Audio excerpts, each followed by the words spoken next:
that Trump's Fulton County charges, his Fulton County trial, is going to be televised.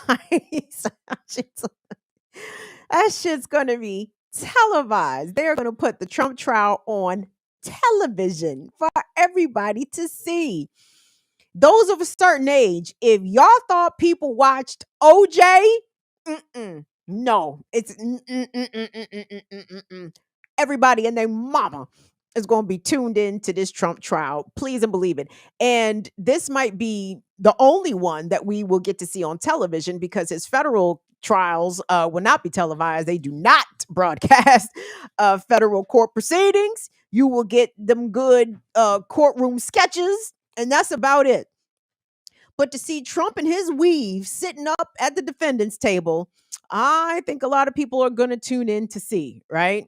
And does it matter if Trump is found guilty or not? That's debatable. Is it going to change his standing amongst would-be Republican presidential voters? Not likely. Okay. But it will be a spectacle. And as I said, Trump is bringing America down, and I'm fucking here for it. America's my enemy. Trump is also my enemy, but the enemy of my enemy is my friend. So I'm rooting for Trump to bring America down. I'm not rooting for Trump in any other respect. But not everybody was rooting for Trump's co-defendants there in Fulton County, Georgia, to get out of jail. Will, where shall we go here? Let's go. What did I send you? Did I send you the Hill, or did I send you the Atlanta Journal-Constitution? I'm sorry. What article do I have up for you, sir? My apologies. The Hill. Word up. Let me pull that Joan up real quick.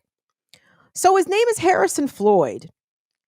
Harrison Floyd was accused of trying to intimidate, bully a pair of Black women election workers, a mother and daughter, amongst other things. He's caught up in the RICO trial.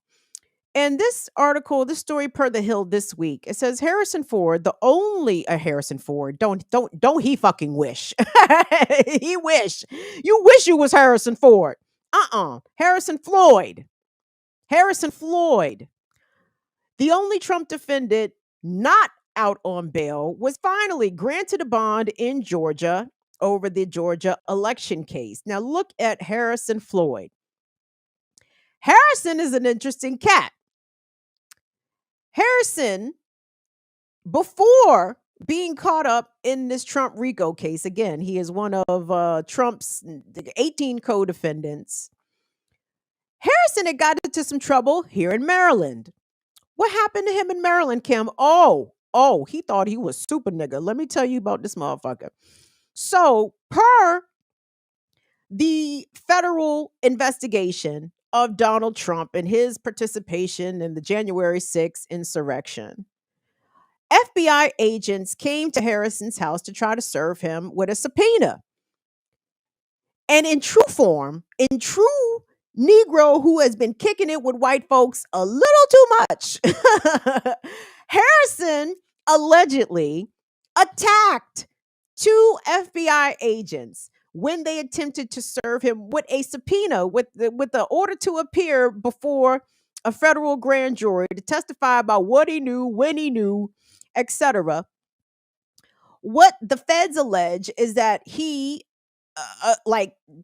did some fucking MMA shit because he's like an MMA trained fighter per him, and that he attacked two FBI agents. Now, I was deep in confusion when I heard that little new god of information, because I said, how the fuck is he still alive? How the fuck is he still alive? You Black and you think you could attack feds and live?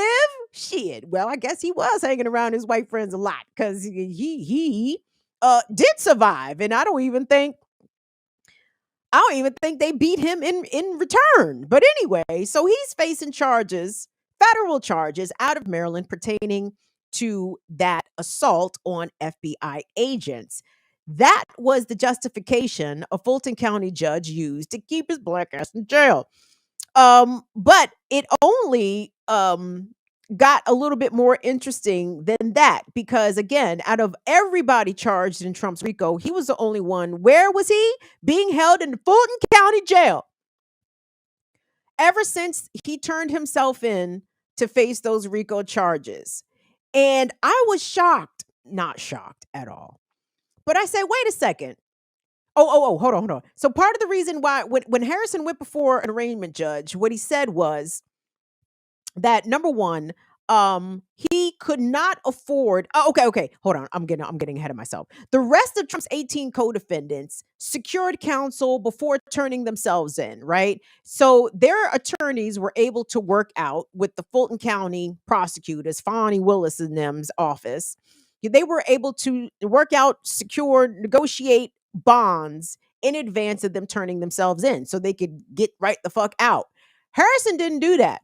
He claimed in front of the judge that he could not afford the very high retainer required to secure counsel that could defend him for a RICO case, right? He said he did not want to put his family in that kind of debt. That would be an undue burden upon his family. But at the same time, Harrison did not qualify for a public defender. I can only assume he made too much money, right?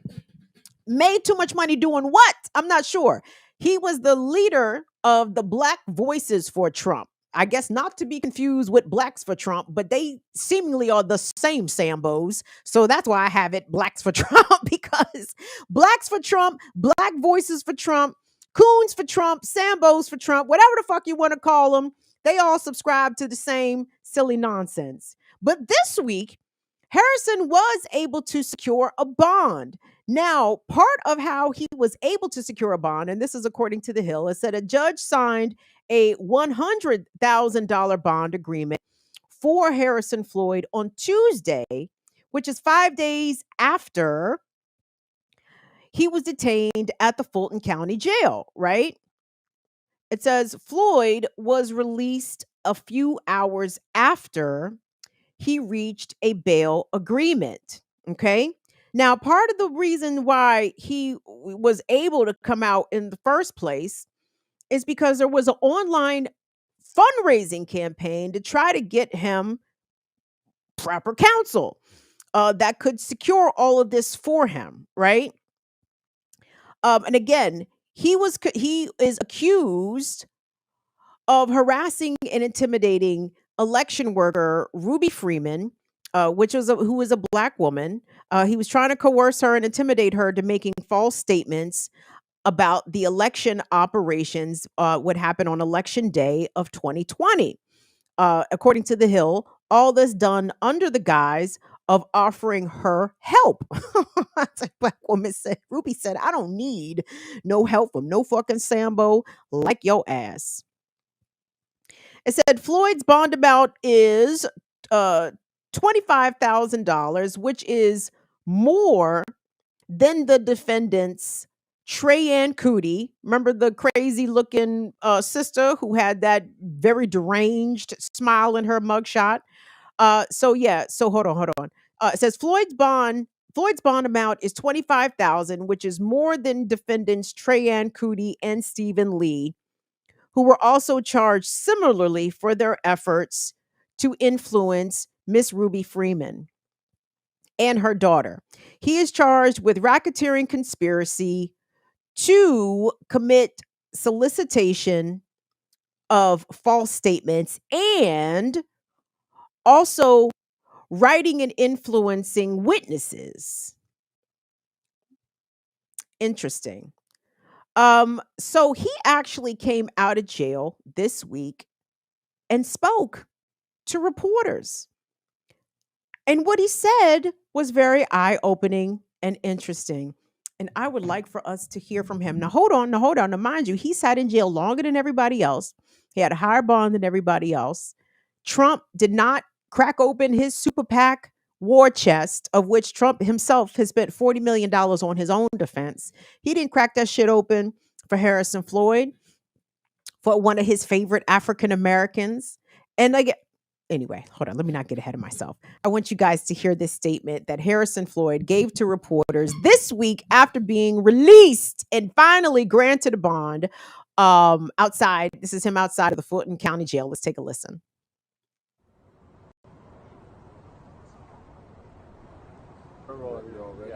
Yes. So, first, I just want to give thanks to God, who's the head of my life, for keeping me safe while I was in there. Second, I want to thank my wife, who's been a tremendous support, and I want to thank everyone outside who's been praying for their well wishes, and especially for all the kind contributions to the legal fund.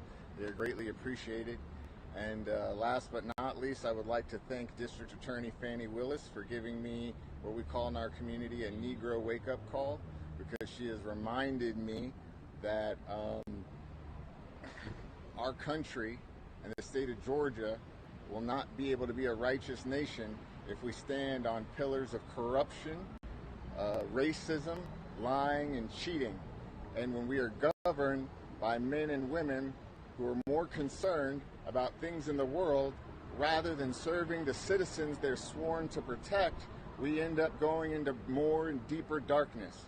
So the only thing we can do is follow God and lead by example. And so I'm also announcing right now that I'm exploring running for a congressional seat in Georgia. I'm coming back here to get things right. Thank you.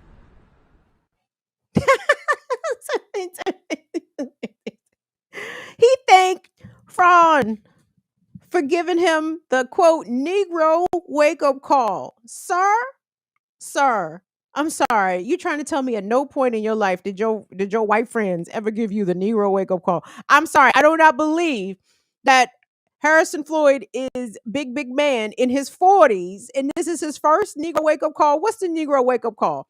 Well, first of all, it's funny in the context in which he used it. But basically, what the Negro wake up call is you cannot do what your white friends do and expect not to have consequences. If you think that your outcomes for doing the same shit that your white friends is doing is going to be the same as your white friends, and sir, it did not require for a black woman prosecutor, though I guess I like that it was her, but it did not require her to give you a Negro wake up call. But apparently he needed a Negro wake up call because he was out here attacking FBI agents, which on its face, shit happens, whatever. But the fact that he thought that he could is outstandingly incredible. So apparently, pop up the AJC thing if you could for me, Will. The Atlanta Journal Constitution, not an outlet that I really find all that reputable, but I think coming from this story, they may have some of these facts likely correct.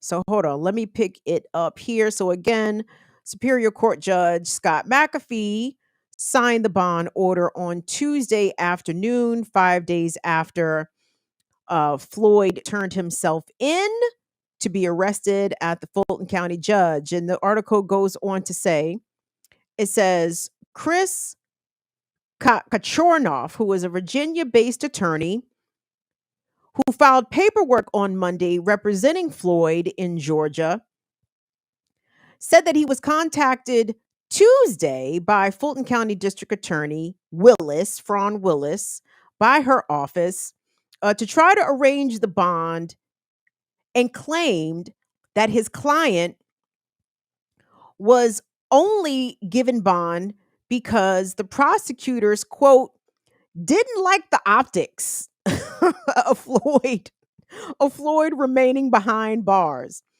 What are those optics, Fran? Oh, that black men are punished more punitively by the criminal justice system. Those optics. Oh yes, that the only black man charged in all of this was doing harder time than say a Trump or Rudy Giuliani or even the other black person. If you could put the article up, Will, the Atlanta, do I not have the Atlanta Journal Constitution piece up there? I may not have it. The attorney went on to say, it says, quote, she was just letting him rot there, said attorney Chris, multisyllabic last name. She told Harrison Hold on, shit. I just did something.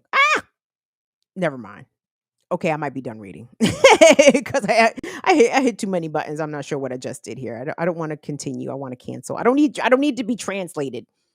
Okay, well, I just fucked this up. But the point of matter that piece is available for y'all to read. But the interesting thing is that Willis was made aware and at least seemingly somewhat sensitive to the fact that she kept this black man, or this black man elected to stay in jail longer than the rest of his co-defendants, sort of proving the point that the criminal injustice system absolutely deals more harshly with black folks, even those that are seemingly towards the bottom of a RICO conspiracy case, where the former president of the United States and his, chief advisors, including former New York City Mayor Rudy Giuliani and former Congressperson Mark Meadows, where these white men get to dance the jig right out the jail cell.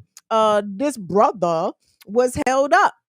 And guess what? We won't shed a single tear for him at all, because when you do clownery, according to this deep Baltimore prophetess, when you do clownery, the clown comes back to bite.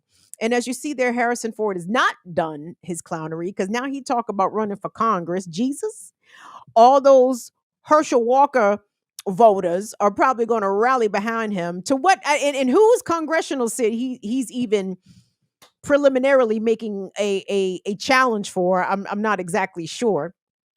But for him to say that it was a black woman prosecutor that pointed out the racism of the criminal justice system to him, to give him that Negro wake up call, ladies and gentlemen and gender non-conforming folks, I hope you find and see all of the humor in that.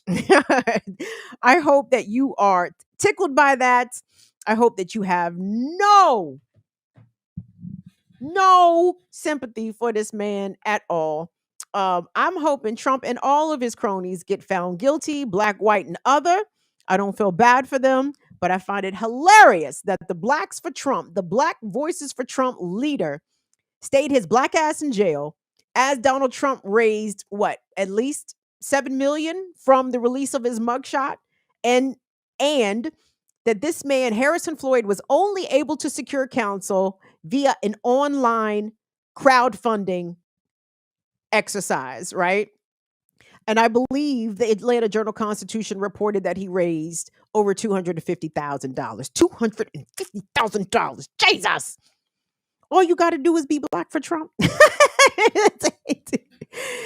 the racist whites will break you off with $250,000 when Trump don't give a fuck. Wow. I don't know if that's good or bad. Wow. I don't really know what to say.